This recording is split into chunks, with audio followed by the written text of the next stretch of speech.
first time. We do have a really full agenda. So in lieu of going through and doing introductions for everyone at this time, we're going to have you put into the chat your name, position, and organization. And then also, you know, we're 11 months in. So what is one thing that you have learned to do differently when working with students during the pandemic? We'd love to hear from you on that as well. The other thing we want to do as a pre-ETS community of practice is we really want everyone to have ownership and take part of that. So that said, we would love to have someone volunteer to take minutes today.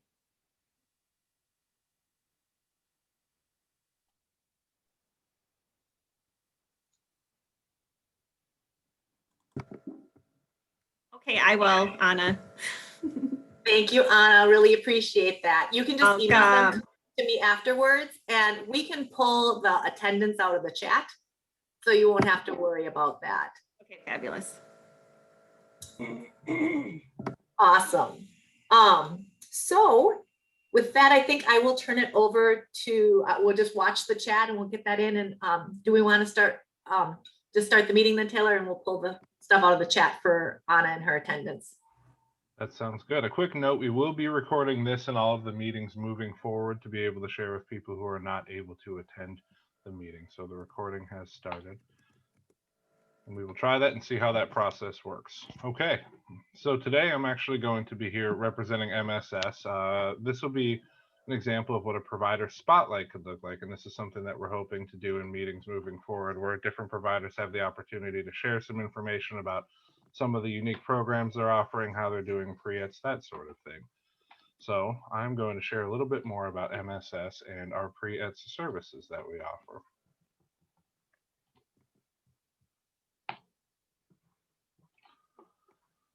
First thing I'm going to share here is our menu of services. So this is just a document that we created internally, most recently updated December 2020. And this is something that we share with counselors, with RAMs, with pre-ETS reps, just to give them an idea of the different services that we offer. And we offer pretty much all of the services either individually or in groups. So as you look through this, you'll see, you know, all of the pre-ETS services covered: job exploration counseling, post-secondary education counseling, some of those older service titles rolled up into the larger service titles. I think it's helpful to illustrate what those services will actually look like for people. I think that's a key when presenting this information to different VR offices, so that they have the opportunity to share those with the students who are potentially interested in receiving those services. Another piece that I included in here are some of our specialized programs in some of our classes. So we have our Exploring Employment in the Arts class, which I'll talk about a little bit more in depth here. We have another class that we've done called Exploring Employment.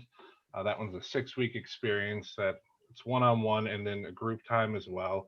We do job exploration counseling, post-secondary options, resumes, employment paperwork, interview practice, self-advocacy.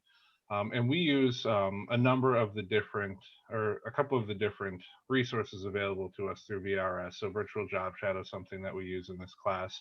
eTrack, as well, as I think a lot of you know, MSS created and manages eTrack, so we have access to that, but so should all of you through an arrangement that we have with VRS. We also list eTrack on here, and that's a service that we do offer, something that we work with people to provide both individually and in groups. It's pretty much all virtual that we've been doing it, but our hope is to be able to get into some classrooms in the future and do it that way as well. We've done classes with it at MSS in the past and had success with that. And then I just listed down here the different software programs that we have access to: Virtual Job Shadow, MCIS, and eTrack, just to illustrate that, yes, we are able to provide access to all of these and work with people to use some of those various tools. And then what makes MSS different, this is just a piece that I added as well, talking about being CARF accredited, talking about our experience in working with students and using a holistic team approach. I think one of the big things for us, and I think a lot of other providers are probably doing this too, is we try to get parents or guardians or caregivers into the process as soon as possible. I think we find, you know, sometimes some students are extremely motivated, sometimes their motivation waxes and wanes as they have a lot going on in their lives right now. But if there's someone at home who is able to sort of reinforce, yep, you should probably go to that meeting, or yes, this is going to be beneficial for you, We find a lot of success that way as well. And I've got contact information, website information, that sort of thing. And then one particular piece that I would like to spotlight today is our Exploring Employment in the Arts class. Are you seeing this new flyer now, or am I still stuck on the other screen? Awesome, thank you. So Exploring Employment in the Arts, MSS has a rich history with creative arts. Our creative arts program is, I think, 21 years old. Now it's something that we've been doing for a very long time, and we're lucky enough to have a team, an art team that's able to interact with us and collaborate to provide these services. So we have dedicated people on staff called art facilitators. These are people who either have education in the arts or work as artists themselves and then also work for MSS. And we actually recently created a new position, an art employment coordinator. And we have one of our previous art facilitators, her name is Hannah Foster, who stepped into that role. And she has both a background in education and art and also has worked as an artist herself. And so she's been transitioning more into doing some of the employment related work. What we're finding is there are a lot of students out there who are interested in the arts, but there's just not a lot for them as far as ways to go about pursuing that. I mean, yes, you can definitely take classes once they graduate or community ed classes, but I don't know necessarily that there's a lot in the high school and transition programs that set them up to find opportunities for employment in the arts. And so we created this 6-week class in order to do that. So this class blends group time with one-on-one time. So there's one group session a week, and then each person has the option for at least one of the one-on-one sessions a week as well. And there's different topics for each of the 6 sessions. So the first week is employment in the arts, and it's just a really broad look at all the different employment opportunities that might exist. The second week takes a look at different art mediums that are out there.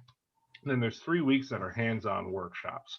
So we've got one that's drawing, one that's painting, and one that's working with polymer clay. And so the students in the group setting will receive instruction on those things and then have the opportunity to practice some different techniques together. This is all done via Zoom right now. We hope to be able to offer this in person in the future, but we've done 2 cohorts of this so far. Our third one is starting next week, but it's been really successful for us. And then the 6th week is marketing yourself as an artist. It talks about developing a portfolio, creating a website, how to submit your art to different contests and that sort of thing, and how to have a social media presence, which can be a really important thing in promoting yourself as an artist. Talks a little bit about who is eligible for this. It's available for both pre-ETS students as well as adults working with VRS. And then we've got our schedule. We've got 4 sessions planned, 4 cohorts planned for this upcoming year. The first one is starting next week.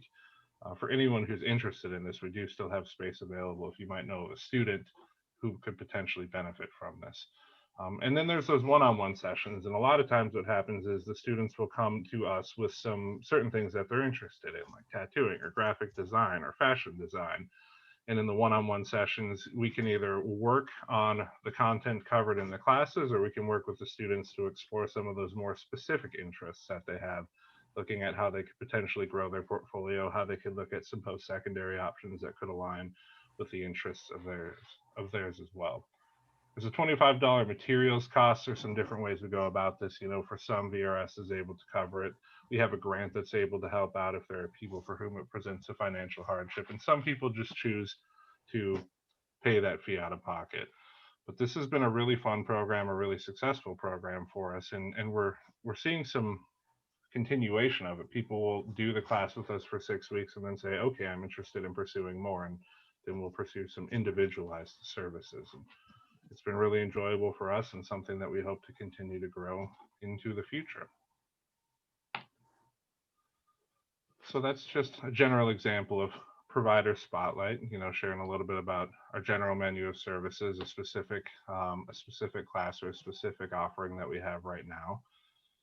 And I'm happy to answer any questions that anyone has as well, as far as how we go about doing it, how we develop these things, how we promote them. I think we've got a couple of minutes left still. Does anybody have any questions? Hey, Taylor, how have you done with placing artists? Like placing them in a job after these classes? So it's an interesting thing. You know, a lot of the things that people are exploring, it doesn't really follow the traditional line of placement. Like, we have one student who's interested in working in a tattoo shop, and in order to do that, you have to you have to have some supervised hours. So that's something that we're going to be exploring doing with that student in the near future, is getting him hooked up with a tattoo artist, doing like an informational interview, then a job shadow, and then seeing if there's opportunities for him to sort of intern or apprentice underneath a tattoo artist. That's one of the examples. A lot of what we're doing isn't really, you're going to go out and get a job at a company. It's more so the self-employment sort of thing that we're looking at. So it's been a unique thing to approach as far as the model of VRS, and we've done some work with Josh Dean, and I can't remember the other name of the gentleman who's doing the VRS small business program. But we've worked Clayton. with Ed Clayton, yep. Josh and Ed, we've worked with the two of them to look at some different opportunities for some funding. And, it's a really cool program as far as being able to write a business plan and receive a little bit of support from VRS. The two people that we're working with through that program right now do have county or waiver funding available. VRS doesn't necessarily have a lot of long-term support available in that program. It's more so just they help you get set up, and then they do some check-ins after the fact, make sure you're hitting certain milestones. But I think that's more of the future of a program like this, less like direct placement into jobs, at least with students. A lot of these things they're looking at, like graphic design, people go to school for and get some training. And I think down the line that would be possible, but more so it's self-employment and those types of opportunities.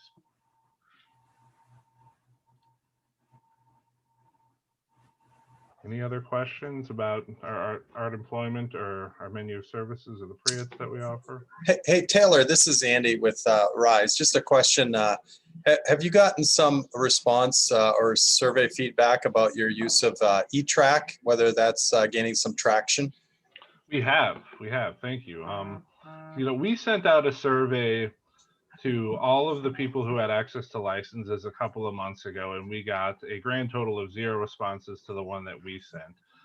Alyssa did send out a survey and it shared some of that information with us, but it seems like adoption has been growing. People have been using it and finding success with it, but something we still like to talk about, that opportunity is there. If you are working with students who are receiving pre-ETS, you can receive free access to those licenses. Something that we've been doing is scheduling meetings, one-on-ones or meetings with the team as far as teaching them how to go about facilitating eTrack. We've got that facilitator's guide. It's 37 pages. It goes through every single one of the modules in all the 6 courses and gives you ideas of like how you can do it with a group, how you can do it individually, different ways to do activities and exercises. I think there's some hesitation because it seems like a lot of content, but it's one of those things that once you get into it and get going, I think it becomes pretty intuitive as far as how to go about facilitating it. But we're definitely seeing some growth there. This is Alyssa Klein from VRS. Just wanted to let people know, in case you weren't aware, first of all, that VRS is able to fund for both VRS staff and our community partners to have access to eTrack and virtual job shadow. And so if you don't already have access, you can email me if you want access and we can help you get connected.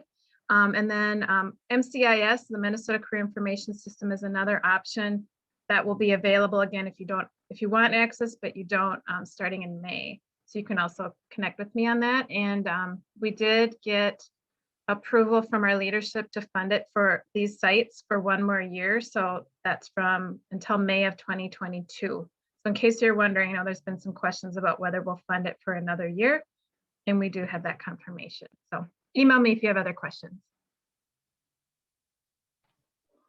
Right. If anybody has any questions offline, I'm happy to answer any questions about anything that we're doing, sharing how we're finding success, and eTrack as well. Happy to speak to that.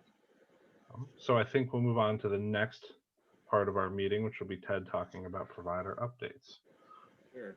Thank you, Taylor. I'm Ted. I'm with ProAct. I'm part of the group that organizes the structure of these meetings so far. And I think what Taylor highlighted is what our intention is here when we talk about provider updates. What are we doing that is different from other providers? Obviously, MSS has really taken off with eTrack and then uniquely with the arts program. So it'll be really fun to see when we ask you guys as providers, what are you providing? How are you taking these services and executing them?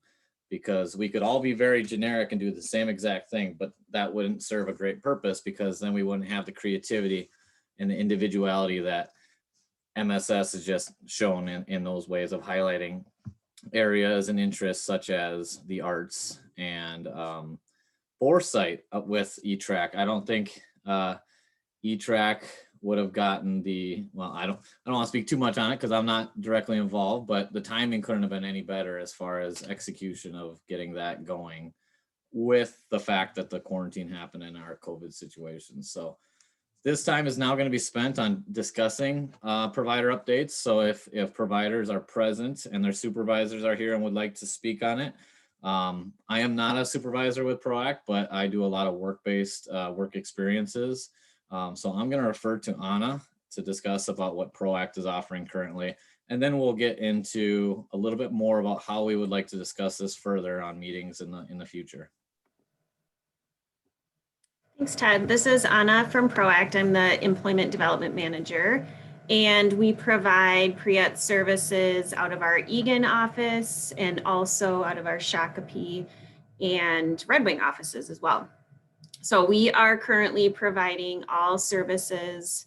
Right now, it's pretty much been just one-on-one services for students. However, if there's a need for more of the group classroom style learning, we're happy to do that. And most recently, I've connected with a couple of VRS counselors about that. So we're going to actually hold a workplace readiness training. We're looking at April to do that. So have a couple of students, and I'm just waiting to hear back from counselors on that, but there might be room for that as well. But essentially, you know, whatever the need is, we're happy to look at that and create something for students so they have that opportunity to have access to those services. And we do still have the boot camp service on our contract as well, which covers all service categories under Pre-ETS. Again, we've done this more one-on-one recently with students, but are happy to do that in the classroom setting as well, if there is a need. What else? Also, we're doing quite a bit of paid work experience, and we've also done more paid work experience wages, where PROACT is providing the wages for the students to complete the paid work experience, and then we're pairing it with job coaching so that they have the, or I should say work-based learning coaching, so that they have the supports on site while they're completing their work experience. Yeah, I think that's it. If anyone has any questions about any of the services, please just you can let me know either in chat, email, or if you want to just ask right now too, happy to answer anything. I'll just insert on PROACT's behalf also. We've been a part of the Pre-ETS from the beginning when it was first launched in the grant phase, or whatever the correct vernacular is. So if anybody is in this group that's new and wants to lean on some of those providers that have more experience, I'm highlighting ourselves as one that's done it from the beginning. Mostly my role is with those paid work experiences, and it's been really fun to be able to consider those roles, typically with a regular PBA that we gloss over because it's temporary or short term. We can now look into those for our transitional students in this Pre-ETS program. So I just wanted to highlight that. So in the future, when you guys are talking about provider updates, maybe just kind of highlight also your experience with Pre-ETS thus far as a provider. So please, any other providers speak up. Otherwise, I'm going to have to start calling on people. I'm going to leave the floor open for a little while. I will speak up. This is Andrea Peterson with Opportunity Partners. I am first time joining today this group. Opportunity Partners is not a Pre-ETS provider at this time, but we are going to be strategically this year. Yes, would like to add it. So Ted, with your offer, you will probably be hearing from me in the near future to kind of pick your brain and get some advice and support on how to implement and begin services. So I am also here just to listen in and network and kind of get prepared to have Pre-ETS. So that's me. Awesome, thank you. I'll jump in. This is Andy with RISE. We've gotten some critical momentum with critical mass with Pre-ETS in tandem with Project Search up in Forest Lake. And it's a nice way to, you know, repeating information and repetition is important with our students. And so Project Search, I'm not certain if you're familiar, but they have an internship program connected with a hospital in Wyoming. You know, Pre-ETS, wonderful opportunity to train, to teach, to have our students, you know, succeed and fail. But the challenge is always the outcome. And so the Pre-ETS is aligned with a PBA. So as we're coming towards the spring, our radar is up as far as, you know, what are the permanent, more permanent placements available. So it's a nice, we have a nice relationship with Pre-ETS and a PBA where, you know, we've got a target that we're going after. So it's challenging moving from a training mindset in Pre-ETS to an actual job in the community, but you know, it's a challenge that could be won. Thanks, Andrew. This is Julie from Fraser. I'll go if you want. Do Julie. We've been in the Pre-ETS game, and we've been doing the online courses and one-on-one courses for all the areas. So we're present in all the areas of Pre-ETS. We have a couple specializations for special programming, and that's our course called Start With Me, Finding Your Social Readiness for Work and College. We also provide an e-track track. Thank you, Taylor. And then we do a college prep boot camp, and we do a lot of what we call 2X, which is the Explore with Expert. I have a brand new menu of services coming out for this next kind of a couple months, where we have animal care and floral arranging and a writer and game design and computer repair, business analysis, senior enrichment. And then we also are putting out a navigating driving instruction where we're going to be doing that for, oh, sorry, take it back. That's not Pre-ETS, that's actually regular VR. Putting out a new service for that. And then for Pre-ETS, we're doing Monday mantras. We're adding that in our menu too, to try to help ground people and give them coping skills, because we've experienced a lot of mental health recently. And so we're really trying to address that mental health so people are more successful at work and school. So, but yeah, we're in all the areas too. I'll go next. This is Lynn Vincent, Courage Kenny. And this is, first of all, my first meeting. So this is really exciting to kind of just hear from others, what they're doing. What we've started doing, the contract was amended. So we are now going to be serving Pre-ETS students. And the programs that we have are the work experience. We do not have paid work experiences.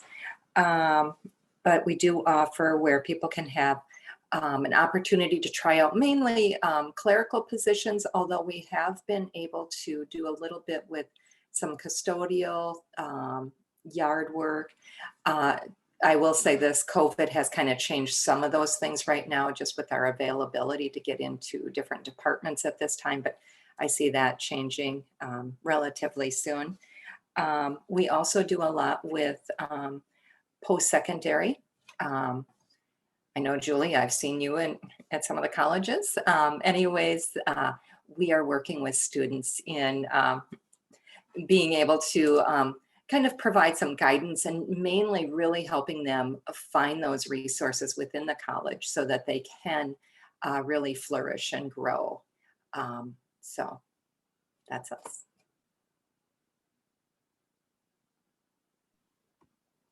Welcome and thank you. I can go next. Good morning, everybody. I'm Kyle Van Aker with Goodwill Easter Steels, Workforce Development Manager. We were in early on the whole Pre-ETS game. Our transitional employment team was able to secure one of the VRS Pre-ETS grants that allowed us to go and spend a lot of time in schools and developing quite a bit of curriculum and figuring out what young people are going to engage with. So that ended a couple of years ago, but we've always had a lot of pre-ETS offerings on our contract, and we've served youth for a very long time. You know, several decades. We're not necessarily known in the community as serving youth, but we have a number of different youth programs. So we leverage that just to make sure we're engaging with people and really keeping them invested and engaged in the learning and towards getting towards either college and career navigation, understanding their benefits better, or the world of work. We have developed a pretty extensive youth catalog with, 30 plus classes right now that cover all 5 different titles and areas. We're able to leverage that content and curriculum that we've created to do like one-to-one services as well, if there isn't a class or a group of people that are referred. We have all the individual one-to-one services as well, work experience services,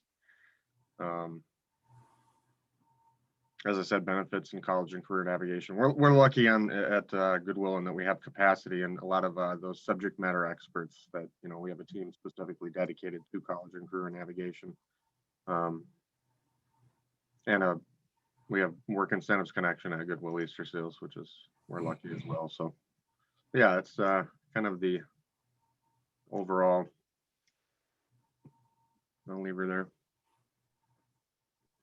I can go next. Not on behalf of Goodwill, but there is jealousy in the job title. They're all navigators, if you guys didn't catch that. They're employment navigators, where a lot of us are employment specialists, but they're extra special at being career navigators. That's right. I can go next. This is Lori Clausen with RISE. I have the Pre-ETS program through Anoka County, and we've been in it from the beginning. Excuse me. And in the beginning, we were seeing mostly students that wanted to do some informational interviews. And then once the pandemic hit, all of a sudden, it seems like we have gotten a steady flow of students wanting paid work experience. And so that's been just going really well. We're fortunate enough that we have an employment consultant that's willing to go out and be with the students and do some follow-up with them and job coaching. And like I said, we've had a steady stream. It's been going well. Some of the students have actually gotten hired on to the programs that they were working with. So it's been really fun to see. So that's all I have. Good morning, everyone. My name is Brian Bajan. I'm a program manager with LifeWorks Services. LifeWorks, at least my team, I manage the South Metro Employment team. We've been offering pre-ETS services for a little over a year now. We started off with doing the work experience services and then informational interviews and job shadows. LifeWorks has been partnered with VRS and the Bloomington School District through Project Search. We're at the Embassy Suites, Minneapolis Airport location, and we started that 2 school years ago. So we're in our 2nd school year, and this year VRS decided to offer pre-ETS to those interns, and I think it was Andrew at RISE spoke to this. I think that's a really great a partnership there, and having the pre-ETS ahead of the PBA is very helpful. We were able to, I feel my staff was able to better prepare students for taking the next step into employment. So I hope that continues, the pre-ETS prior to the PBAs with the Project Search. We're very pleased with the different offerings as well. And in the virtual world, we're getting better at adapting to doing those virtual job shadows and whatnot. And because I don't really see that going away anytime soon. So thank you.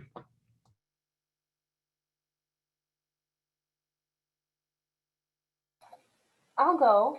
My name is Chelsea Gibbs. I am from Great Work. It's an organization that I actually started just last January, which was such a wild time to start anything new.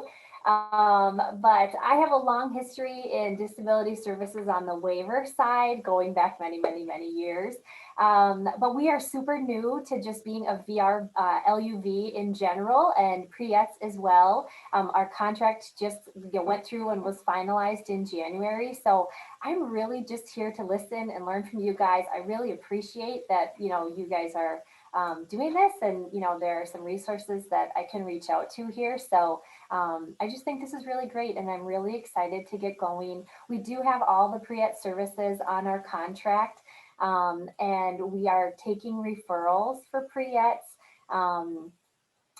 I just like to put out there that we're new, so we're just learning. So really excited to work with people from VR to really tailor services to what they need for their students. So happy to be here. Thanks. Thanks for all that, O'Shea. What service area are you in? Where do you provide services? Oh, yep, good question. All of Dakota County, a little bit of the eastern part of Scott County, Hennepin County, southern Anoka County, and a little bit of the Woodbury-ish Cottage Grove area. Thank you for those that have shared. We've got about 1 more minute left if there's anyone that wants to speak quickly to anything else. Hi, this is Gina Peterson from Avivo, CARF Services and Career Education. We just put the Pre-ETS in on the amendment, so we're ramping up. So I appreciate the group being able to learn things. Thanks. Well, awesome. We're so excited to hear from you guys. And we definitely want to continue to use these meetings, and not just the meetings, but we want to use this community of practice to stay connected and to stay updated with each other. And so we as a little steering committee had thought that maybe it would be good if we could create some sort of Google form, because we're using a Google platform for communications. You should be able to find our minutes out there. So if we could create a Google form that would give you a template for updates, and we could have that up there. I don't know if people have thoughts or feedback on that. We were thinking if we had a Google form that had space for obviously organization name, maybe the contacts for Pre-ETS, or what your organization is providing Pre-ETS in what areas, because larger organizations obviously might have broken down by geographic regions. The general services, the Pre-ETS categories that you provide, upcoming classes, updates.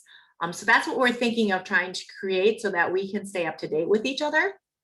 Any initial reactions or thoughts to that kind of form? I can help with that. I've been using Google Docs since it began, I don't know, 7 years ago. So I'll be delighted to initiate that. I'm Deb Vosepka with Market Communications in Minnesota. Oh, thanks, Deb. The contract has just been updated. I did get one client already, and probably it's hard to go from that placement mode to training mode. It looks like you'll already be placed, and I've only had them a week. But I'm blown away with all the additional services that you're providing. I can offer website development, video production. I've been doing for years. I am looking for new referrals, and my area of service is Dakota County, Washington County, and Ramsey. And yeah, I'll be happy to help out with that form. Great, that's awesome. Could I recruit you to do an informational interview for people? That's what the connections all are about. I was going to say, hello, it's an open format, you guys. maybe Deborah, if you want to put your email address in the chat for Julie, so you guys, can connect. That's an awesome connection. That's what this is about. So, but we definitely do want to, try to create some sort of template. We definitely want to have a way that we're keeping everyone up to date on what's going on. And our thoughts kind of moving forward in meetings is we, want to have space for our partner updates, and we want to have space for voc rehab updates. And from the voc rehab staff, what we're thinking is we'll add that as a standing agenda item to our meetings. And as we explained, but not everyone was at our first meeting in January, we have opened this community practice to any of our community partners who are, interested in or currently providing pre-ETS services. And, we want to build really robust, cohesive services for better outcomes for our students. And, a piece of that obviously then is also voc rehab services. And when we looked at starting this Metro pilot, this is a pilot for 6 months in the Metro area, we looked at how many voc rehab teams we have in the Metro, and then how many counselors and placement staff and pre-ETS reps we have. So our decision to kind of keep it from being too heavy on voc rehab staff was that we would pair teams and have them represent those teams. So for example, we paired the South Minneapolis and the North Minneapolis teams, and those two managers chose a transition counselor and a pre-ETS rep to represent.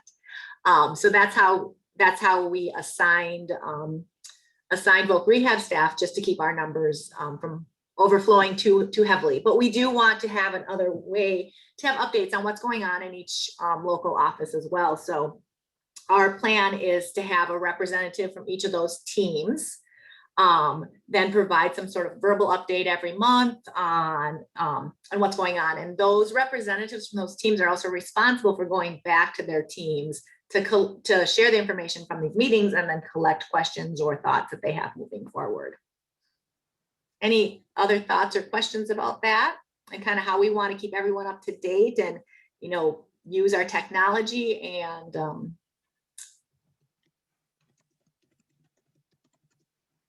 One thing I'd just like to interject as well. I sent out the agenda for this meeting on Google Docs, and I had a number of people reach out saying they're not able to access it. We do plan to lean pretty heavily on the Google ecosystem. So if you're having trouble getting access, just let me know what email address you're using. I'll get it added, and hopefully that should be something you're able to access moving forward.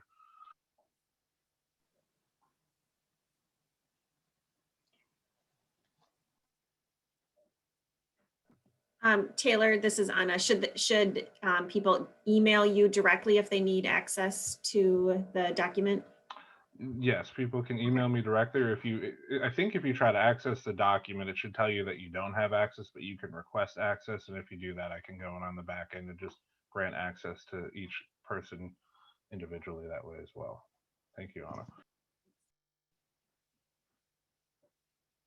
Yeah. Anyone else have any questions or thoughts around kind of how we want to keep everyone up to date and connected, both in these meetings and outside of these meetings?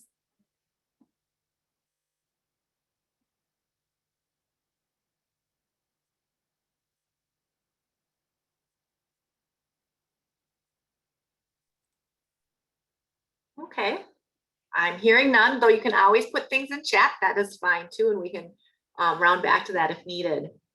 So I think, Alyssa, I'll hand it over to you. Alyssa did put in the chat link the access to the slides she's going to be sharing and the information she's going to be sharing, but specifically, I'll turn it over to you.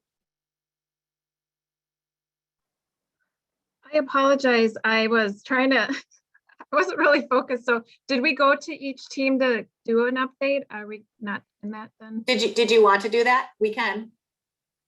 Yeah, and I can try to shorten my presentation, but I just think we were going to have, it would be nice if every representative from their team just could do a short update on any sort of updates from your team, like any pre-ETS needs that you have. And if you want me to call people out, if that would be helpful, I can do that. Yeah, Alyssa, why don't you call people out so they know when to go? Okay, I'm getting my list here. I'm going to start with our Apple Valley team and tackle.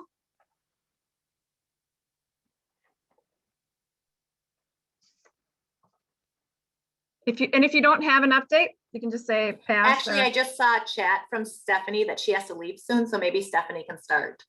Okay, Stephanie. Sorry, everybody. I'm at a northeast Minneapolis. I have to go get my daughter and get her to a doctor appointment. So things are going quite well. Starting to really see an increase in students coming in from my schools of Edison, along with Fair School. So I'm hopeful that I'm going to be able to start pushing out some referrals to people. So otherwise, I think things are going pretty great.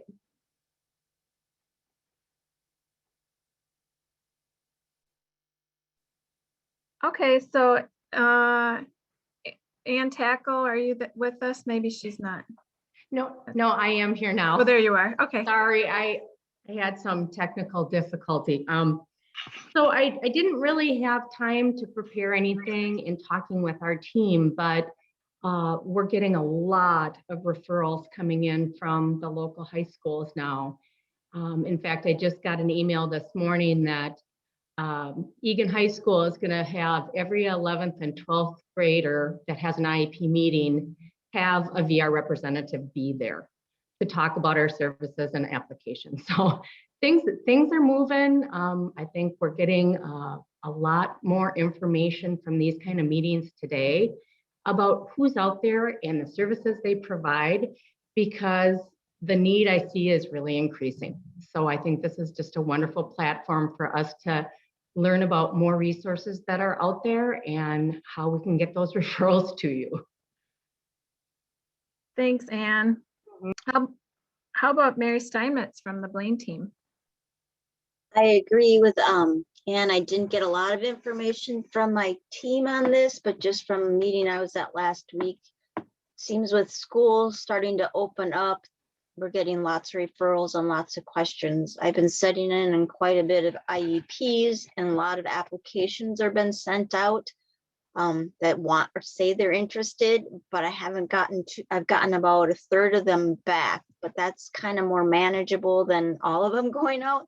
I know some of my coworkers too are getting the same thing too, especially now with the graduation coming up close. There's parents that are had been nervous because of COVID, but are now interested in getting experiences. So we'll kind of see there's a lot of interest. Hopefully it'll continue and COVID will stay down. But otherwise we're starting to get really busy. And the big interest is in work experiences right now. I'm doing some classes with Goodwill, but the big thing is work experiences. Thanks, Mary. How about Jillian Hirschfeld from the Bloomington Chaska team? Hi, everyone. Thanks, Lisa.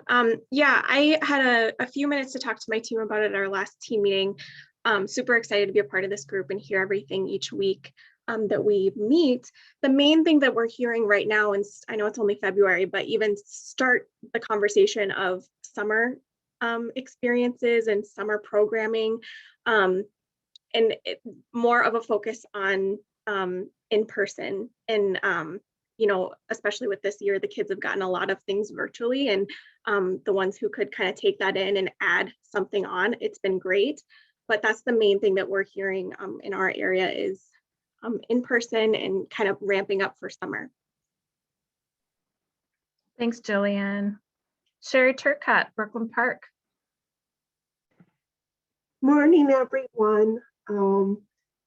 I also would like to echo that our office, my coworkers and I are seeing a lot more referrals from our schools, which is great. And there does seem to be a big demand for work experiences right now.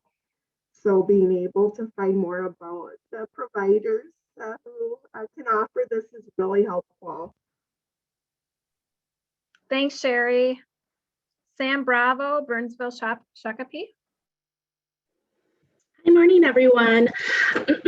I would say that I'm definitely, after the holidays, seeing a lot more referrals coming in. I didn't get a chance to get many updates from the rest of my team members, but from me personally, I feel like referrals are coming in. There's more student interest. I feel like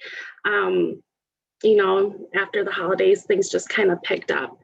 And I would say that right now we're definitely seeing the need for maybe some group and classroom kind of experiences for the students, and having talked with some of the schools, just more interest in possibly providing work readiness, classroom lessons, things on self-advocacy. And then also that piece, kind of similar to what Jillian had said, I've been thinking about, I know we're in the thick of winter here, but any summer offerings and that might be available, and any kind of in-person services too. Thank you, Sam. I'm going to have Dan Mills go next from our Woodbury team. Hi, I'm Dan Mills, vocational rehabilitation counselor. Yeah, I've been able to work with RISE. Andy mentioned earlier Project Search, to have someone involved in using Pre-ETS services while in school makes all the difference when they move out and graduate. So looking at more of a permanent position. So just having that opportunity is just makes all the difference. Working as a placement specialist, definitely years back, I just kind of know the idea that it's so important to really get to know those students before a PBA starts. And so really getting to know them makes all the difference. And so great to be able to have Andy and Aaron over at Project Search with us. And so that's been really good. I'm also working with LJNA and MSS, Midwest Special Services. It sounds like they also have someone that's available from the northern area of Washington County. So that's been a really good thing too as well. And absolutely email me if any other ones are wanting to work in the area or are working in the area too as well. Thank you. Thanks, Dan. It makes me realize I'm going to upload like everyone's contact, like the main point of contact for each of our team, and make sure everyone gets that. So it's on our Google Drive, so you know how to reach the contacts for each of our VRS teams. So we'll make sure we do that. Great. Thank you. All right, Susan Kiefer from our Deaf, Hard of Hearing team. Hey, good morning, everybody. I think like usual, we're very excited to learn about opportunities for our deaf and hard of hearing students, providers who are comfortable serving that population with their different special needs. Also, work-based learning in the community for coaching. It seems like we have the need for more one-on-one, and I know right now that's really difficult with COVID.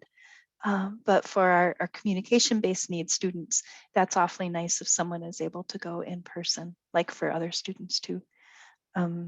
Let's see, summer programs, any kind of activities or summer programs that would be beneficial to keep our students engaged. A lot of times they say they don't necessarily want to meet with us during the summer, but I think if we could put them into a program that's accessible for them, that they might enjoy having that time, just feeling like they're progressing and moving along toward their goals. So that would be it. Beautiful. Thank you, Susan. All right, Lauren Sadar from our Minneapolis South team. Hi guys, excuse me. I am, well, we have a high need coming, we think. We're starting like a project with Step Up. So we think we're gonna have a pretty high need coming up for job coaching, like in-person job coaching. So if anybody has, a lot of availability for that, please let me know.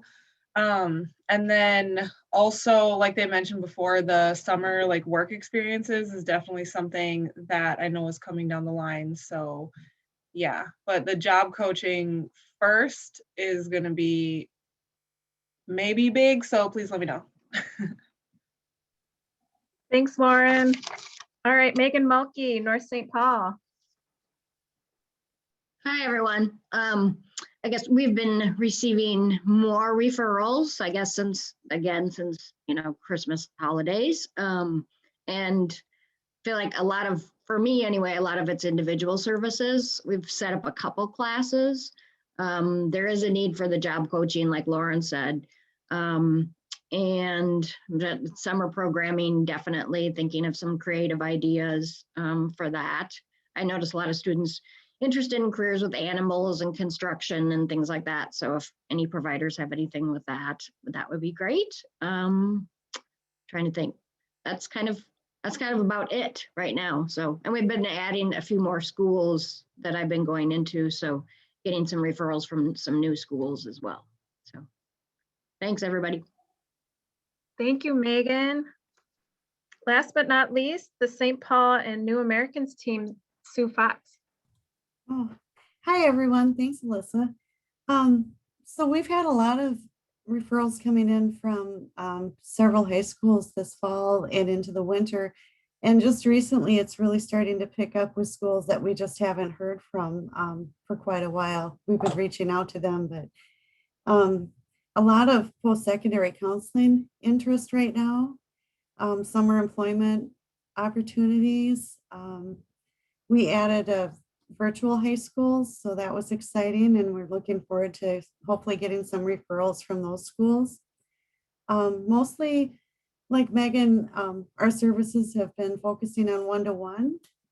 We haven't had a lot of interest in the classroom opportunities from special education teachers and work coordinators.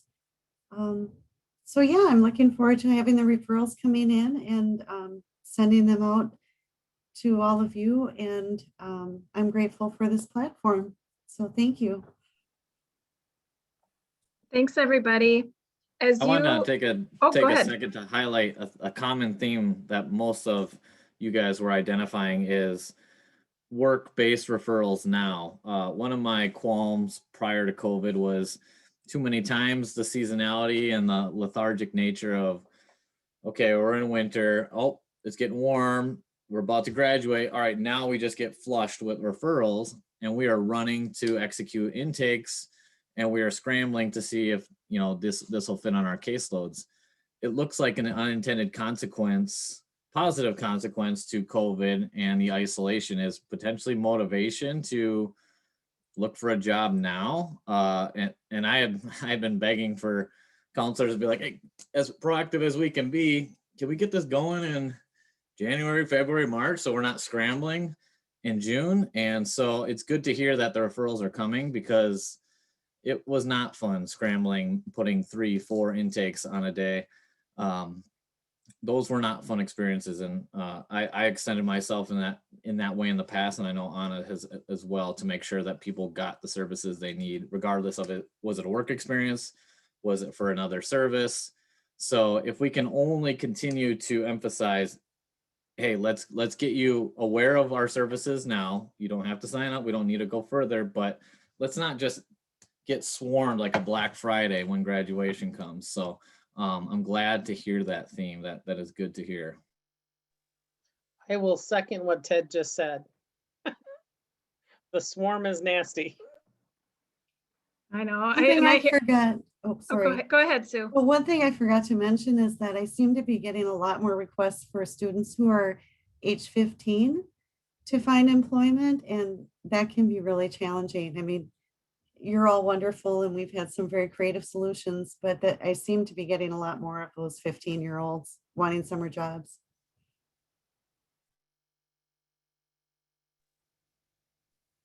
Thank you. I was going to say that it's a perpetual issue. I know, just for all of our staff too, is trying to get people ready early. And so, yeah, I think maybe that's a good idea for problem solving in the future, is how we can all work on that together. But I want to keep us moving forward. We want to have some dedicated time today. Our theme for our breakout sessions is to talk about the referrals process from VRS to our community partners. And so I'm just going to review a few slides. I put the link into the chat, but I don't know that everyone was able to access it. So the PowerPoint slides that I'm going to be sharing and a document that I'm going to be sharing is saved in the resources folder on our Google site. So just FYI. Oh, Taylor, you're going to need to make me co-host so I can share, I think.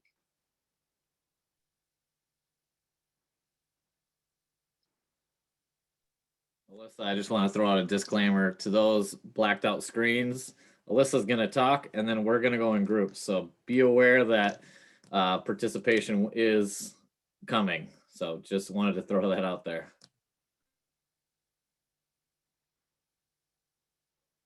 Also, I'm going to go through this pretty quickly, like I said, because I want to make sure we do get that time. So this is just a little bit of information to help with some context in the discussions and talking about the referral process. So in terms of the referral, we have two forms that you might be seeing, or that you will be seeing, I guess. One is we have our VRS referral form that we use with any individual that is eligible for our regular VR program. And then when there are students who are potentially eligible, we have a different form called the Pre-ETS referral for potentially eligible students. And I'm going to review that form in a moment. Why do we have two forms? Because we receive much less information about the potentially eligible students than we do with our students who are eligible. This slide reviews the information we collect related to the students who are potentially eligible. So it's pretty minimal. We do ask some other questions about, the accommodations and things like that. But I guess the big thing is that we do not collect, or we're not required to collect disability documentation. So we just need to verify from the school or another professional that the student has a disability. And I know that's coming up as kind of an issue in the referral process. And so that can be part of our discussion today, but we do not want to require our staff to collect that information if it's not needed. Because, again, RSA does not require us to collect that for students who are potentially eligible. And then in terms of the process, when we are referring a student for a work experience, in terms of prior to the referral, we've talked about items that should be discussed with the individual, just like we would when we're referring any person for the job placement or PBA sort of referrals. So things should be discussed about that placement team approach. We still look at that, even though it's a work experience, that it's a team approach. And then of course, informed choice is discussed in terms of choosing the provider that would work with them, the interests and goals that the student has, any related skills and abilities, labor market information, criminal background if that's an issue. It says credit report, that's probably more for adults, but certainly if that was to be an issue, we would be discussing that too. And then when we look at for the referrals for work experiences, we've asked that the VRS staff, when it's a work experience referral, that they would send you the invitation to placement, just like we would with a PBA. But then for the students who are potentially eligible, page 3 of our referral form for potentially eligible students would be completed, which has the pertinent items from the invitation to placement in that page 3. So again, I'm going to review that in a moment. And then we also ask that the placement plan still be completed at that first meeting when you're all together with the placement coordinator or the staff from your agency, the VRS staff and the student and whoever else is there, that we're still talking about how it's a team approach and what everyone's role is in moving forward. I'm not going to go into the placement plan or anything beyond the referral process right now, because that's what we're focused on today, but we can do that in the future. And then I also wanted to remind everybody that we have a flow chart that can be helpful in work experience referrals. And I'll just show that really quick as well. So this flow chart walks you through what's VRS staff as well as our community partners, like the process that needs to happen in that referral process. So if they're looking for an intermediate job, in other words, a job where the employer is going to pay the wage, it says if it's a potentially eligible student or a student who's eligible for VR, what that process would look like. And then we have the forms that would be completed. And then on the flip side, if the referral is for a short-term work experience, what would happen? All right. I guess last but not least is the, Taylor, can you tell me, are you seeing the pre-employment referral form for potential eligible students on the screen? No, we're seeing this slide that says referral process for work experience services. Okay. I apologize because I realized, and I'm trying to go so fast here. Here we go. Just really quick. So this is the form that is completed by our pre-ETS representatives when they're making a referral to a provider. We are looking at updating this form. So there's already some things that I've highlighted that we're updating. So rather than just at, student name, what exactly we want to make sure that first, middle, initial, and last name, some different things that we're adding. So those items are highlighted. So I know we just have a short time left in our meeting today, but would also love for you to look at that form and provide feedback on what you'd like to see added to this form so that it's as comprehensive as we can be in making those referrals. So again, this form was saved, it's draft, it's saved in our Google Drive in the resources folder. So that's just a little bit of an update in terms of what we've got right now related to referrals. And I know we want to have a discussion now in the small groups. I'm going to stop sharing related to that. And I'm not sure who, is it Taylor? You are going to help us with that discussion? Yes, thank you, Alyssa. So we Yes. are going to go into our breakout rooms. We'll have approximately 15 minutes, maybe a little bit less. There will be groups of around 8 people. So in each of the groups, we need you to identify a recorder and a reporter. And then there will be group numbers, and we've got a Google Doc, which we'll talk about a little bit later. We're going to ask that sort of the conversations and the findings from the breakout groups can be reported out in that format so that it can be shared with everyone here in this meeting today. What we'll be discussing in the breakout room today is what is gathered on the VR side and why, as far as documentation, which Alyssa just shared some of that with us. What is required on the provider side and why? Well, what concerns are there? What opportunities are there? And what would be best practices in the referral process? So that's the big one we're focusing on that we're hoping people can report upon as far as best practices in the referral process. And are we all set to jump to breakouts? Almost. I have one question. Somebody might have called in on a 651 number. It's like 651-206-8947. Can anybody identify who that is? So we just get you in case you're on your computer and your phone, that we don't separate your body from your audio. Anybody know whose that is? Otherwise, we can send you and we can figure it out once you stay in the main room with your audio. Okay, I think we're good. So, Taylor, anything else that you wanted to add? No, I think we're set. Okay, we've tried to mix it up so that we have a good selection of different entities together. So happy discussion. And then we put the Google Doc in the chat so you can click on that and put your notes in as you're having those discussions as well with that recorder. So thanks, everybody. Have fun. That's new people, hopefully. We should have, just looking to see, we're close to getting everybody back. I think we do have everybody back. Well, I know we have 9 minutes, so we're going to dive right into it if it's okay. Hopefully you all had some good discussions, but we wanted you to all bring back just one best practice that as your group talked through some of the questions that were there and the intake process, what your group felt was a good best practice to push forward. So maybe we can start with group 1. I can go for that. This is Heather Lindgren, and we didn't actually write that because it's the last on the line, but I could tell you about the helpful information that I did not, with 25 seconds left, get a chance to write in that last line. So we talked about not only for the potentially, but also— Can I write it in for you right now while you're talking? Sure. Let me know when you're ready.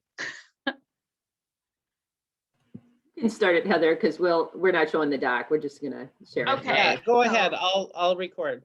Okay, so we talked about for both potentially and fully eligible that it would be helpful for best practices and include as much detail as possible, whether that be they have an IEP or whatever those documents are from the school, other support needs, team member list, if you will, whether they have a case manager, guardian, on and so forth. But that list is kind of mirrored then in the potentially eligible.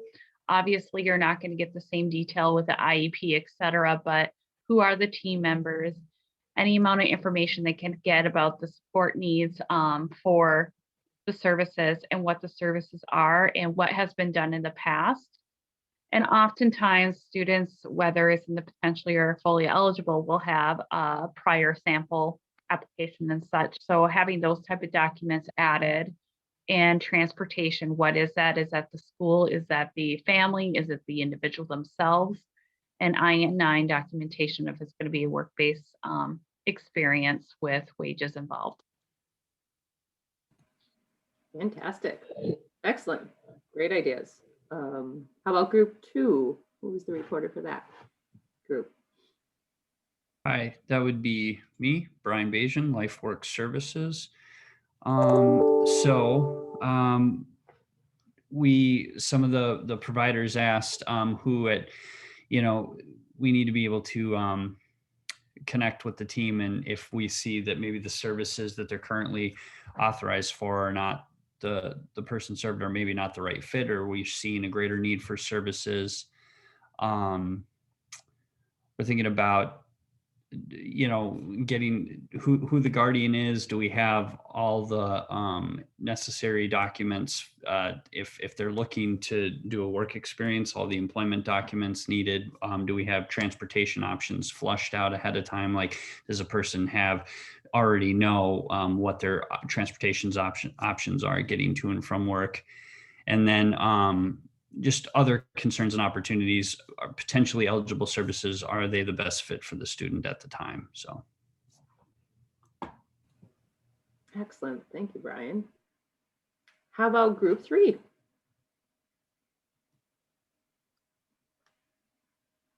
That was my group. Our reporter is still typing in the last line because we got too organically conversating to actually address that line specifically. But in a weird way, we still hit it, which is the more information, the better, which is kind of being echoed a little bit. I elaborated to knowing more about our individuals allowed then specifically in my case, Anna sees our referrals and then makes her judgment on who's the best suited with the caseload and experience to work with that individual. But it has happened in the past where we've gotten into intake meetings and it's very clear that this was not the service that they truly should be lined up with. So the more information, the better. And obviously that benefits everybody across the board. But there are times too where we as the specialists find things out about the individual that when we go back to the counselor is news to them. So the more information, the better. That's easier said than done, obviously. But that was a theme that we came up with for best practices. Thanks, Ted. If it all makes sense to kind of match it up right, you want to have the information to help do so. How about group 4?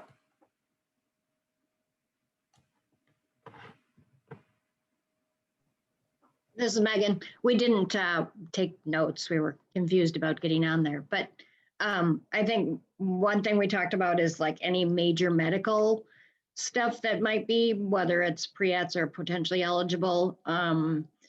And we talked about like a place to start the conversation. So, the more the better, just skills, interest, work experience that they've had, just for starting a connection, and then what else did we talk about? I think that's about it. I know on the potentially eligible referral, there's lines with each service that a student chooses that they can fill out and just say, a bit about why they want job exploration, and maybe that we actually, that maybe that's not optional, but we have them for sure fill that out. My students don't always do that. I've asked them to more recently, and then they will fill it out. So that's just the start for a conversation if we haven't gathered that information yet. So Megan, can I tie in? I know I was in group 4, we got cut off at the end, but one of the best practices we're learning about is guardians, parents going, who is RISE? and parents are inundated with people and processes. And so I think just spending extra time building rapport with parents and going overboard to explain what it is that we're doing. And Taylor, I like your marketing piece, and it just made me think about how we as a vendor could be helpful to VRS to provide a little more detailed explanation about who we are. So you've got a brochure, a piece of paper, so it's not just verbal, you know, back and forth or email. So Taylor, I, you know, commend you on that. And I think I'm going to go back and say, hey, you know, what's our part in this, in the relationship to make it a little smoother and easier? That's great, Andrew. I think that's what we're trying to achieve, maybe even by that Google Doc space of like, how can we share information between us so that we can provide some of that information to families and students. Group 5.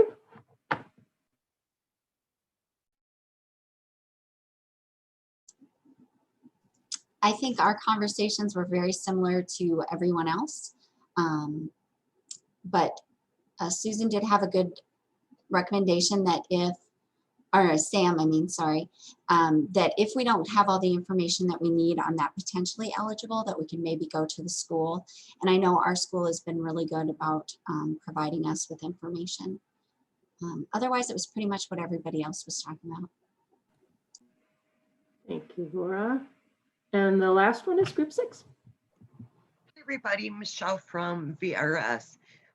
We also discussed the differences between information a VRS counselor receives and information a Pre-ETS rep receives, and how for you know, serving students, it would be most helpful to have additional information about disability, perhaps that IEP. Secondly, having a spot on the referral form, perhaps maybe near the top to mark off if the student has a guardian, and, you know, a spot to fill in that guardian information on the referral form. The other thing we discussed is CARF requirements, and apparently some of you may have seen a CARF crosswalk that may be helpful to put up on the Google site for everyone to have access to. Did I hit everything? Julie, Andrea, anybody else? Group 6? Sounds good. Great work. All right, I'm going to pass it back to Taylor because I know we're out of time. So Taylor, last words.